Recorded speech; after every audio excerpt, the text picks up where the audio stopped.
Brendan, thanks for chatting with us today. Charlotte, thanks for having me.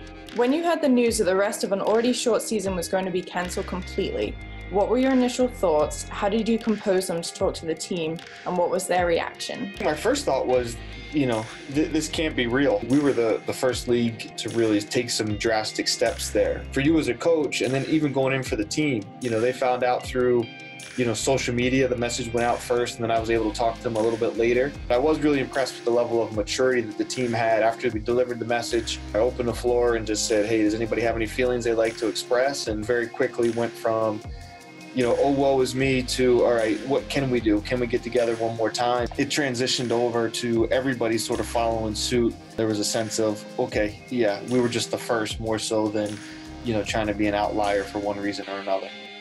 Beginning the season with 3 straight victories was the best start the team has had since 2006. What had been your goals for the remainder of the season? I mean, we're not sure how the season would have played out. What we do know is that we had a much improved team this year. We had a more mature team. A lot of the faces that we had on the field for us have been some of the same guys that have been playing for the last 2 to 3 years, now just in expanded roles and with more experience. I know one of our big goals was to get some wins in the Ivy League. That's something that's eluded us here for the last couple of years, and I thought we had our best chance to be able to do that. I know another big goal for us was to have a winning record. It's been a few years since the program's been able to do that. So I think the confidence that was built in that early start really made those goals feel real, or more real than they have in the last few years. So it was really exciting for us, exciting place that we were in, and I was excited about the group that we had, and unfortunately won't know what would have been with those, but I think can be some good momentum when we get back and be able to get together, and certainly good momentum in recruiting as well. How are you communicating with the team from afar?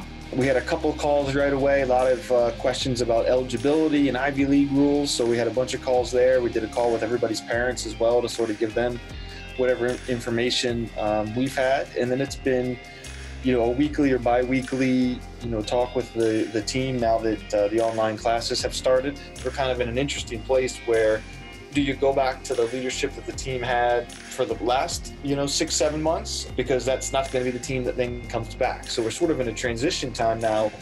So it's a little bit more from me right now than it usually would be with the way we like to do it, sort of led from the inside out. And once we get new leadership established, then a lot of that will be turned over to the team leaders for setting the tone for next year and what they want this team to look like. How is life at home? We have a 7 and a 4-year-old here at the house, both boys. The silver lining in all this has been, this type of year we're working 12 hour days, 6 or 7 days a week as coaches. So we found some family time that we don't normally have. So I think that part of life at home has been really enjoyable. My wife's got them on a schedule for homeschooling, so they're up and they're doing their work, and then I'm in charge of, Dad's in charge of PE, so they've been getting a full dose of defensive footwork drills in the backyard. That's when we try to keep them as active as we can. The balance between trying to get work done and continue the program forward and keep the guys connected with entertaining, keeping a couple little guys focused. And you do the best you can with the challenges right now.